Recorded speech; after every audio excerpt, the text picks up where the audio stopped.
Hello everyone, welcome to our channel Match Zone with Niti.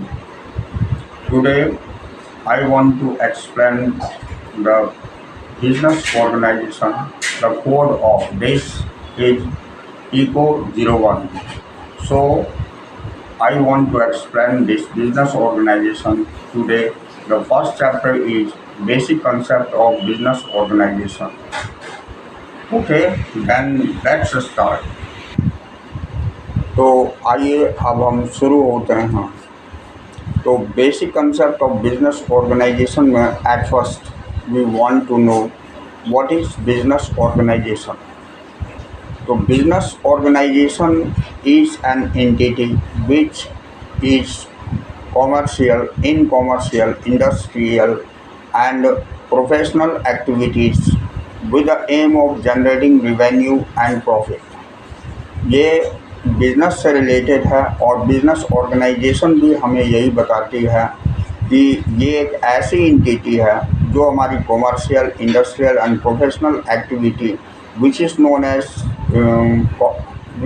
As economical activity to generate profits, जो profit generate करने के लिए हम करते हैं, that is called business. And the study of this type of all the activity is in business organisation. Okay, तो ये तो हमने बिजनेस ऑर्गेनाइजेशन के बारे में और बिजनेस के बारे में जाना।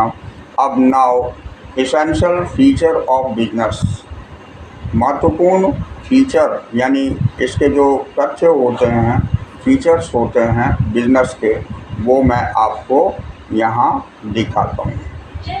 ओके, तो फर्स्ट है economic activity which I explained before. Economic activity, business involve the production, distribution and sale of goods and services. Economic activities में ऐसे बिजनेस इन्वॉल्व होते हैं जो रिगार्डिंग विद प्रोडक्शन, उत्पादन से, डिस्ट्रीब्यूशन वितरण से और सेल यानी बिक्री से गुड्स और सर्विसेज की रिलेटेड होती है। That type of activity is known as economic activity. तो इस तरह की एक्टिविटी को हम इकोनॉमिक एक्टिविटी बोलते हैं। Second, profit motive, business must be profit motive, ये लाभ कमाने के उद्देश्य से होती है। The primary goal of business is to generate profit, सबसे प्राथमिक गोल, लक्ष्य होता है बिजनेस की कि how can we generate profit, profit को कैसे जनरेट करें। Okay, third one is risk and uncertainty, business में रिस्क भी होती है और इसमें अनसर्टेनिटी यानी अनिश्चितताएं होती है। That is know anything is certain, कोई भी चीज़ सर्टेन नहीं होती है और इसमें हाई रिस्क होती है। Business involve risk and uncertainty which can be effect its success, जो इसकी सफलताओं को प्रभावित करती है। तो अगर बिज़नेस चल गई that means it is a great success, और अगर बिज़नेस नहीं चल पाई तो that is the failure of business. आइए अब हम फोर्थ पॉइंट पर आते हैं। फोर्थ पॉइंट है हमारी organisation and management. Organisation that means संगठन और मैनेजमेंट हमारा प्रबंधन हो जाता है। तो ऑर्गेनाइजेशन एंड मैनेजमेंट के अंतर्गत है कि बिजनेस रिक्वायर्स इफ़ेक्टिव ऑर्गेनाइजेशन, ये बहुत ही प्रभावी ऑर्गेनाइजेशन की इसमें ज़रूरत होती है, रिक्वायरमेंट होती है, and the management to achieve its goal, और इसका प्रबंधन भी बहुत ही इफ़ेक्टिव होनी चाहिए जिससे कि हम अपने लक्ष्य की प्राप्ति कर सकें।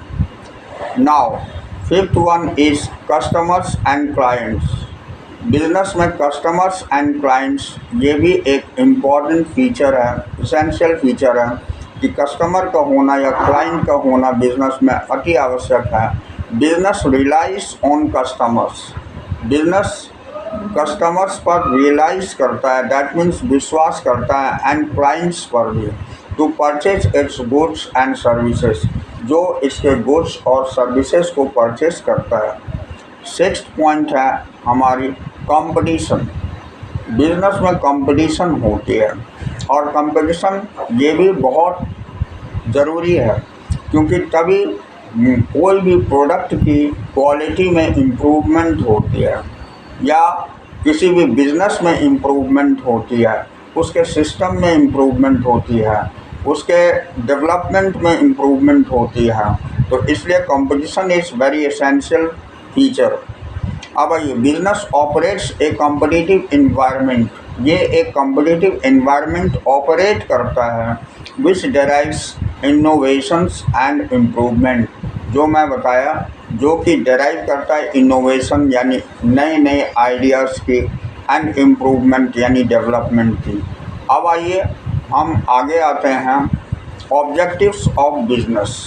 बिजनेस के क्या लक्ष्य हैं, ऑब्जेक्टिव्स। ओके, तो फर्स्ट पॉइंट है प्रॉफिट मैक्सिमाइजेशन, यानी to earn maximum profit. This one is the first point. इसमें हम बिजनेस में ज़्यादा से ज़्यादा प्रॉफिट कमाएं, ये पहला मोटिव होता है। सेकंड है कस्टमर सेटिस्फैक्शन, यानी हमारे कस्टमर संतुष्ट हों, to meet customer needs and expectation.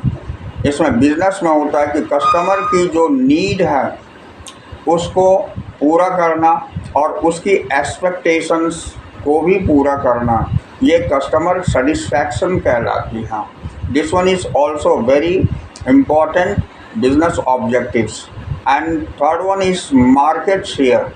Market share to increase market share and dominance, मतलब मार्केट में कितनी ज़्यादा शेयरिंग है वो हमें उसका इंक्रीज करना पड़ता है और उसको प्रभावी रूप से मेंटेन रखना पड़ता है। Fourth point, growth and expansion, to expand and grow the business. इसको एक्सपेंड और ग्रो कर सकते हैं हम बिजनेस को। Okay, fifth point, social responsibility. Business में सोशल रिस्पॉन्सिबिलिटी भी होती है, to contribute to the well being of society. Business ऐसा होना चाहिए जो सोसाइटी के लिए अच्छा योगदान दे सके। ओके, अब सिक्स्थ पॉइंट है इनोवेशंस एंड इम्प्रूवमेंट। बिजनेस में कंटिन्यूअस इनोवेशन होनी चाहिए, मतलब नई नई चीज़ों का समावेश होना चाहिए, एंड इम्प्रूवमेंट, उसकी इम्प्रूवमेंट भी होनी चाहिए।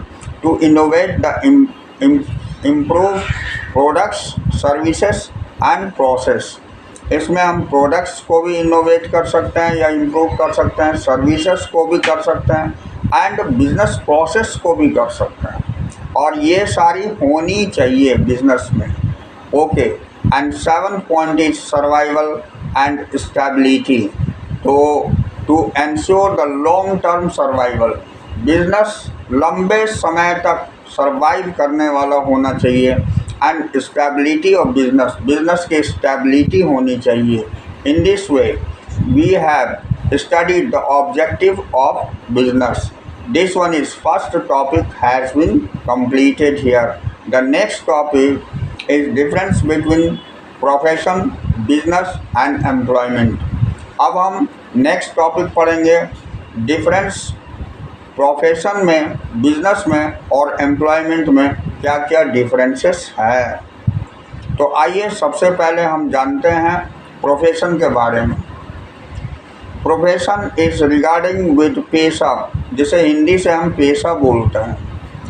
तो फर्स्ट पॉइंट है a specialised field of work requiring specific education, training and expertise. ये एक ऐसा विशिष्ट क्षेत्र है जिसमें वर्क जो है स्पेसिफिक एजुकेशन, एक विशिष्ट एजुकेशन की ज़रूरत होती है, ट्रेनिंग की ज़रूरत होती है और एक्सपर्टाइज की ज़रूरत होती है। तो ये प्रोफेशन के अंतर्गत होती है। सेकंड पॉइंट है focuses on delivering services to client और पेशेंट्स। जो भी हमारे क्लाइंट होते हैं या जिसे सर्विस हम प्रोवाइड करते हैं उस पर हम फोकस करते हैं प्रोफेशन के अंतर्गत। दैट मीन्स द क्लाइंट और patients must be satisfied, properly satisfied. अब थर्ड है emphasises ethics, standards and codes of conduct. हमारी जो एथिक्स है या स्टैंडर्ड्स हैं या कंडक्ट की जो कोड्स हैं, इन सारे को हम इम्फसाइज करें, यानी क्लाइंट के सामने जो रखे इस तरह से रखे जो कि वो संतुष्ट हो। हमारे जो भी क्लाइंट हैं, यानी जिसके साथ हमारी प्रोफेशन है, प्रोफेशन में ये सारी तथ्य हमारी आवश्यक होती हैं। फोर्थ पॉइंट है टाइपिकल रिक्वायरमेंट सर्टिफिकेशन। एक अच्छी टाइप की रिक्वायरमेंट होती है सर्टिफिकेशन की, ये लाइसेंस्योर एंड रजिस्ट्रेशन। ये सर्टिफिकेशन, लाइसेंस्योर और रजिस्ट्रेशन की टाइपिकल रिक्वायरमेंट होती है, तो इट प्रोफेशन ये रिक्वायर करता है। उसके बाद एग्जाम्पल जैसे देखिए, मेडिसिन है, medicine, law, engineering, teaching, there are so many professions जिसमें ये सारे पॉइंट्स हमारी इंक्लूड करती है। ओके, नेक्स्ट आइए आप बिजनेस में।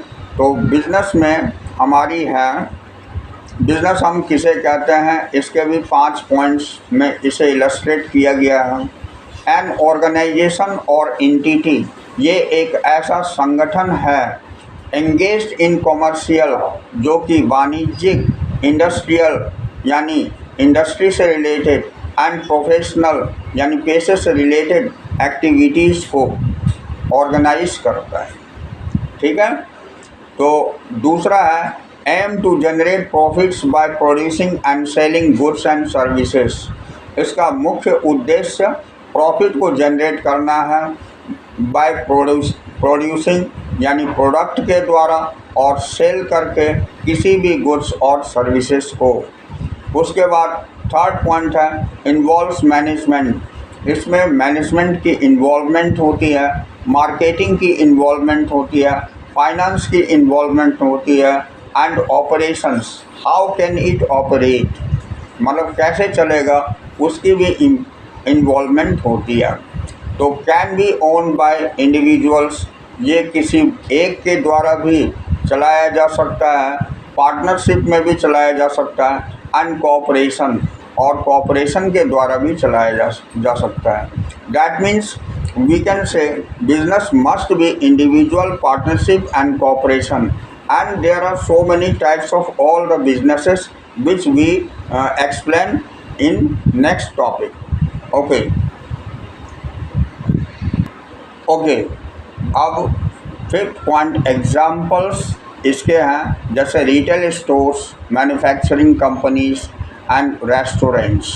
तो these are the examples of the business, ये बिजनेस के एग्जाम्पल हैं। आइए अब हम आते हैं एम्प्लॉयमेंट में। एम्प्लॉयमेंट दैट इज़ रोजगार। तो a relationship between the individuals, employee and the organisation, employer. ये एम्प्लॉई और एम्प्लॉयर के बीच में रिलेशनशिप को शो करता है। तो ये पहला पॉइंट हुआ। अब दूसरा पॉइंट है इन्वॉल्व्स वर्किंग फॉर सैलरी। इसमें कोई भी काम होता है सैलरी बेस्ड, वेजेस के आधार पर और अदर कंपनसेशन या दूसरी कंपनसेशन के आधार पर। Now third point is typically involves a contract and or agreement outlining terms and condition. इसमें कॉन्ट्रैक्ट और एग्रीमेंट की आउटलाइनिंग किसी टर्म एंड कंडीशन के आधार पर इन्वॉल्व होते हैं। अब कैन बी फुल टाइम, हमारी एम्प्लॉयमेंट फुल टाइम भी हो सकती है, पार्ट टाइम भी हो सकती है, टेम्पररी भी हो सकती है, एंड कॉन्ट्रैक्ट बेस्ड भी हो सकती है। तो ये एम्प्लॉयमेंट हमारी ये 4 टाइप की हो सकती है। अब इसके एग्जाम्पल बताता हूँ। Working as an employ in a company, किसी कंपनी में एक एम्प्लॉय के रूप में काम करना, ये पहला हो गया। दूसरा गवर्नमेंट जॉब्स, एंड तीसरा नॉन प्रॉफिट ऑर्गेनाइजेशन। कुछ ऐसे भी ऑर्गेनाइजेशन है जिसमें कि कोई प्रॉफिट नहीं होती। ओके, अब एम्प्लॉयमेंट के बाद नेक्स्ट हमारी पॉइंट है की डिफरेंसेस। तो की डिफरेंसेस के अंतर्गत मैं बताता हूँ। अब इन तीनों में जैसा कि मैं बताया, प्रोफेशन, बिजनेस एंड एम्प्लॉयमेंट में क्या मेन डिफरेंसेस है। तो profession focus the expertise, profession में एक्सपर्टाइज को फोकस करते हैं, एंड सर्विस डिलीवरी या सर्विस डिलीवरी को, while business focuses on profit generation, जबकि बिजनेस में प्रॉफिट जनरेशन को फोकस किया जाता है। अब employment is a relationship between the individual and organisation, employment के अंतर्गत एक संबंध होता है किसी इंडिविजुअल और ऑर्गेनाइजेशन के साथ, whereas profession and business are a type of work of or organisation, जबकि प्रोफेशन और बिजनेस जो है एक टाइप है किसी काम का ऑर्गेनाइजेशन की। ठीक है। अब profession often requires specialised education, profession में एक विशिष्ट शिक्षा की ज़रूरत होती है, एंड सर्टिफिकेशन और सर्टिफिकेशन की ज़रूरत होती है, whereas employment can involve various roles and industries, जबकि एम्प्लॉयमेंट में बहुत सारे रोल्स, भूमिकाओं का इन्वॉल्वमेंट होता है और इंडस्ट्रीज का इन्वॉल्वमेंट होता है। आइए अब उसके बाद हम नेक्स्ट टॉपिक आते हैं, इंडस्ट्री। तो इंडस्ट्री के अंतर्गत हम बताते हैं, ओके, अब इंडस्ट्री के बारे में हम जानकारी लेंगे। तो an industry is a group of companies or organization that operates in a specific sector or market producing goods and services that are similar or related. कहने का मतलब हो गया, इंडस्ट्री एक ग्रुप ऑफ कंपनी को कहते हैं या किसी ऑर्गेनाइजेशन के ग्रुप को कहते हैं जो ऑपरेट करती है हमारी स्पेशल सेक्टर को या मार्केट को या प्रोड्यूसिंग गुड्स को या सर्विसेज को, that are similar or related, जो सिमिलर या रिलेटेड हो। Industries are typical classified based on the types of products, industries को आगे हम क्लासिफाई कर सकते हैं प्रोडक्ट्स के टाइप के आधार पर और सर्विसेज के आधार पर। दे प्रोड्यूस, जो वो प्रोड्यूस करते हैं, द मेथड ऑफ प्रोडक्शन और ए टारगेट मार्केट, जो मेथड ऑफ प्रोडक्शन है या किसी टारगेट मार्केट के आधार पर हम इसे क्लासिफाई कर सकते हैं। अब आइए एग्जाम्पल्स ऑफ इंडस्ट्री बताते हैं, इंडस्ट्री कितने टाइप की होती है। तो पहला है मैन्युफैक्चरिंग इंडस्ट्री, सेकंड है सर्विस इंडस्ट्री, थर्ड है टेक्नोलॉजी इंडस्ट्री, फोर्थ है हेल्थ केयर इंडस्ट्री। मैन्युफैक्चरिंग में सारे प्रोडक्ट्स की मैन्युफैक्चर होती है। सर्विसेज इंडस्ट्रीज में सर्विस दी जाती है, जैसे आपको मैं बताता हूँ, जो हमारी कम्युनिकेशन इंडस्ट्री में हम ले सकते हैं, एयरटेल है और रिलायंस है, ये सारे हमें सर्विस प्रोवाइड करती है। पोस्ट ऑफिस है, रेलवेज़ है, ये सर्विस प्रोवाइड करती है। मैन्युफैक्चरिंग इंडस्ट्री में कोई भी प्रोडक्ट की मैन्युफैक्चरिंग होती है। और टेक्नोलॉजी इंडस्ट्री में हमारी टेक्नोलॉजी की डेवलपमेंट होती है। हेल्थ केयर इंडस्ट्रीज़ में हेल्थ केयर से रिलेटेड प्रोडक्ट्स वगैरह होती है और हमारे हेल्थ केयर को ध्यान रखा जाता है। तो फाइनेंस इंडस्ट्री में हमारी फाइनेंस की से रिलेटेड होता है। रिटेल इंडस्ट्रीज़ के अंतर्गत हम जितनी भी चीज़ों की प्रोडक्ट या जो भी चीज़ होता है वो रिटेल के रूप में हम उसे प्राप्त करते हैं और उसकी जानकारी लेते हैं। Hospitality industries, energy industry, agriculture industry and construction industry. That means there are 10 types of examples of industry is given here. अब मैं आपको कैरेक्टरिस्टिक्स ऑफ एन इंडस्ट्री की कैरेक्टरिस्टिक्स बताता हूँ। तो पहला है कॉमन प्रोडक्ट और सर्विसेज, इसकी प्रोडक्ट कॉमन होती है या सर्विसेज कॉमन होती है। सेकंड है सिमिलर प्रोडक्शन प्रोसेस भी सिमिलर होती है। तीसरा है शेयर्ड मार्केट और कस्टमर बेस, ये मार्केट में शेयर्ड और कस्टमर बेस के आधार पर होती है। चौथा है कंपैरेबल बिजनेस मॉडल्स, ये बिजनेस मॉडल्स के कंपैरिजन के आधार पर ये कंपेरेबल होता है, तुलनीय होता है। पांचवा होता है इंटरडिपेंडेंट कंपनीज, बहुत सारी कंपनीज एक दूसरे पर डिपेंडेंट होती है, that is called interdependent companies. अब उसके बाद है रेगुलरिटी एनवायरनमेंट, एनवायरनमेंट में रेगुलरिटी पाई जाती है। और industry specific challenges and opportunity, industry में एक विशिष्ट प्रकार की चैलेंजेस और अपॉर्चुनिटी होती है।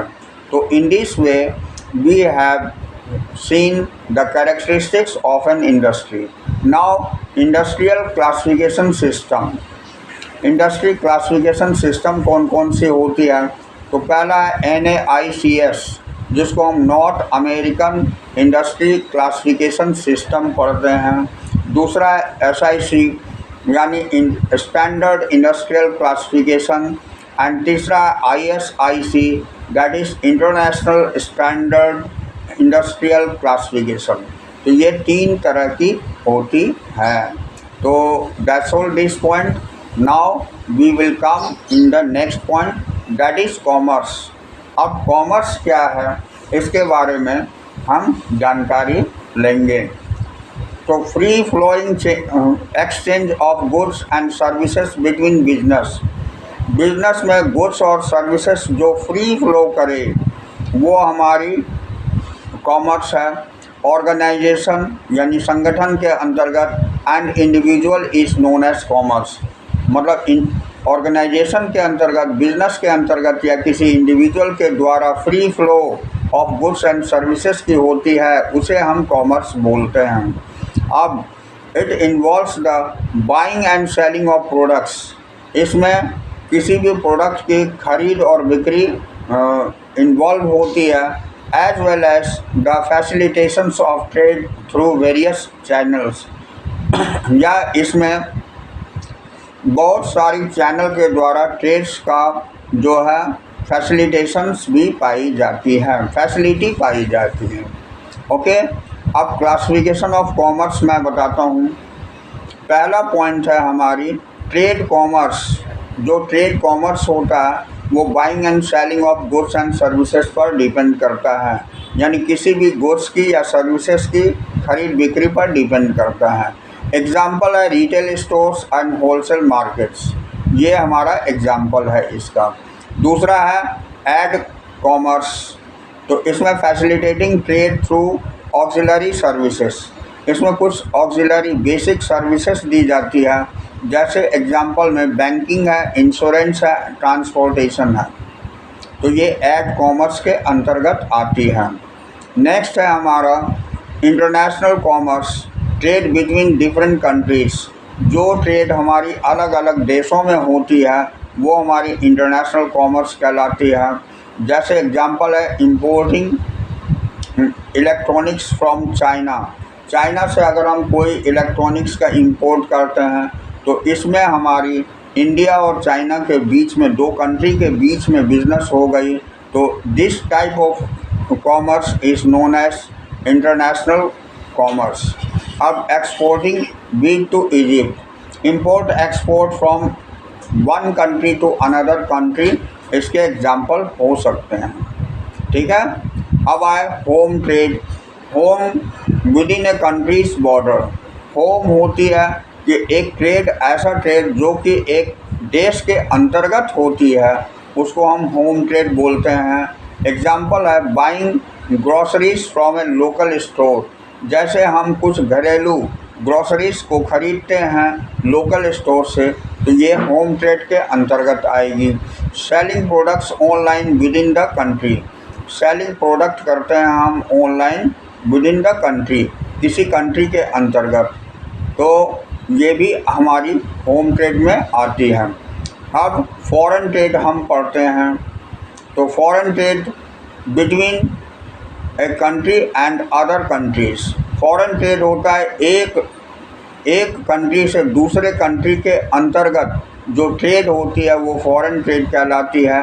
एग्जांपल में importing coffee from Brazil, Brazil से हम कॉफ़ी मंगवाते हैं, इंपोर्ट करते हैं। And exporting software services to the USA, और यूएसए को सॉफ्टवेयर सर्विसेज एक्सपोर्ट करते हैं।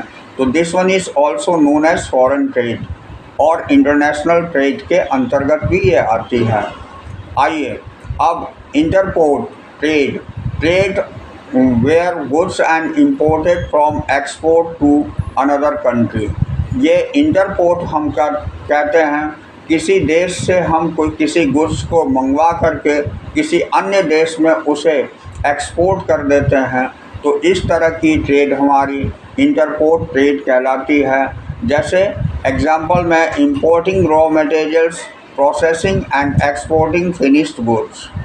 इसमें हम कहीं से रॉ मटेरियल को इंपोर्ट करते हैं, उसकी प्रोसेसिंग करके और उसके बाद हम फिनिश्ड गुड्स को एक्सपोर्ट कर देते हैं। अब नेक्स्ट है डायरेक्ट कॉमर्स। तो direct exchange between producers and consumers. ये प्रोड्यूसर्स और कंज्यूमर्स के बीच में डायरेक्ट एक्सचेंज जो होती है वो हमारी डायरेक्ट कॉमर्स कहलाती है। जैसे एग्जांपल में फार्मर्स मार्केट, फार्मर की market, direct to consumer sale, वो डायरेक्ट कंज्यूमर को जो सेल करते हैं, ये सारे डायरेक्ट कॉमर्स कहलाते हैं। अब इनडायरेक्ट कॉमर्स के बारे में बताते हैं। Involves intermediaries like wholesales, retails and agents. तो जिसके बीच में इंटरमीडियरीज की ज़रूरत होती है वो इनडायरेक्ट कॉमर्स कहलाती है। जैसे होलसेल रिटेलर के बीच में एजेंट का काम होता है। बाइंग फ्रॉम ए होलसेल, खरीदना होलसेल के द्वारा, ये इसकी एग्जांपल है। सेलिंग थ्रू ए रिटेलर, और बेचना रिटेलर के थ्रू। तो इसके बीच में ये इंटरमीडियरीज का काम करता है। तो इस तरह की कॉमर्स इनडायरेक्ट कॉमर्स कहलाती है। तो नेक्स्ट टॉपिक है हमारा ऑर्गेनाइजेशन। ऑर्गेनाइजेशन दैट मीन्स एक संगठन होता है। तो आइए इसके बारे में हम जानते हैं। An organisation is structured group of people. ये ऑर्गेनाइजेशन एक ग्रुप ऑफ पीपल की होती है, वर्किंग टुगेदर, जो एक साथ मिल के काम करते हैं, टू अचीव कॉमन गोल्स, जो सभी का एक ही लक्ष्य होता है, एंड ऑब्जेक्टिव्स। तो इस तरह की जो हमारी ग्रुप ऑफ स्ट्रक्चर पीपल की होती है उसे हम ऑर्गेनाइजेशन बोलते हैं। अब की कैरेक्टरिस्टिक्स इसकी बताता हूँ। ये फर्स्ट है स्ट्रक्चर। ये clear roles, responsibilities and relationship. इसके अंतर्गत सबकी भूमिका एकदम स्पष्ट होती है। रिस्पॉन्सिबिलिटी दैट मीन्स उत्तरदायित्व होता है, एंड रिलेशनशिप दैट इज संबंध होता है। तो ये सारे स्ट्रक्चर्ड में आती हैं। अब गोल ओरिएंटेड इसके अंतर्गत आती है। यूनाइटेड बाय शेयर्ड पर्पस और मिशन। ये सारे जितने भी ग्रुप हैं सब एक साथ इकट्ठा होकर के एक पर्पस पर या एक मिशन पर काम करते हैं, यानी एक टारगेट पर, एक लक्ष्य पर काम करते हैं। अब तीसरा है पीपल। तो comprises individuals with diverse skills and expertise. इसमें किसी भी इंडिविजुअल्स की स्किल और स्किल को हम डाइवर्स करते हैं और ये पूरे ग्रुप के द्वारा उसका यूटिलाइज करके हम टारगेट की ओर बढ़ते हैं। अब नेक्स्ट है कोऑर्डिनेशन। कोऑर्डिनेशन होती है हमारी तालमेल। तो ऑर्गेनाइजेशन के अंतर्गत ये बहुत ही इम्पोर्टेंट पॉइंट है। Activities and resources are managed और एंड कोऑर्डिनेट। इसमें जो भी एक्टिविटीज़ होती है या जो भी रिसोर्सेज होती है वो मैनेज करी जाती है और उसका कोऑर्डिनेट करी जाती है। So coordination is very important for the organisation. अब आइए आप टाइप ऑफ ऑर्गेनाइजेशन हम पढ़ते हैं। तो पहला होता है फॉर्मल। पहला टाइप हमारा फॉर्मल होता है। तो इसमें है इस्टेब्लिश्ड स्ट्रक्चर, जिसमें हम स्ट्रक्चर को इस्टेब्लिश करते हैं, रूल्स यानी उसके रूल्स को, एंड प्रोड्यूसर्स। एग्जाम्पल इसकी कॉपरेशन होती है, ठीक है। दूसरा है इनफॉर्मल, जो फ्लेक्सिबल होती है, थोड़ी लोचशील होती है, अनऑफिशियल स्ट्रक्चर होती है, इसकी कोई ऑफिशियल स्ट्रक्चर नहीं होती है। जैसे एग्जाम्पल है सोशल ग्रुप, ये सामाजिक ग्रुप आती है इनफॉर्मल में। अब नॉन प्रॉफिट कुछ ऐसे भी हैं जो कि प्रॉफिट के उद्देश्य से नहीं होता है ऑर्गेनाइजेशन। ये फोकसेस ऑन सोशल कॉजेस, जो समाज के कारणों पर डिपेंड होती है, और ये एक ऐसा ग्रुप होता है जो समाज का सॉल्यूशन करता है रैदर देन प्रॉफिट, बिना प्रॉफिट लिए। जैसे फॉर एग्जांपल है चैरिटीज़। बहुत सारे चैरिटीज़ जो होते हैं वो नॉन प्रॉफिट हमारी ऑर्गेनाइजेशन होती है। अब चौथा है profit, aims to generate revenue. Profit वाले जो भी हमारी ऑर्गेनाइजेशन होती है वो रिवेन्यू जनरेट करने के एम से होती है। एंड प्रॉफिट, जैसे एग्जांपल में है बिजनेस, कोई भी बिजनेस है तो ये एक ऑर्गेनाइजेशन प्रॉफिट के टारगेट को लेकर के चलता है। अब ऑर्गेनाइजेशन स्ट्रक्चर, ठीक है, तो ऑर्गेनाइजेशन स्ट्रक्चर इसके बारे में मैं बताता हूँ आपको कि इसका हिरार्कियल, ये पिरामिड शेप्ड, ऑर्गेनाइजेशन की स्ट्रक्चर पिरामिड शेप्ड की होती है with clear lines of authority, जिसमें अथॉरिटी की क्लियर लाइंस होती है।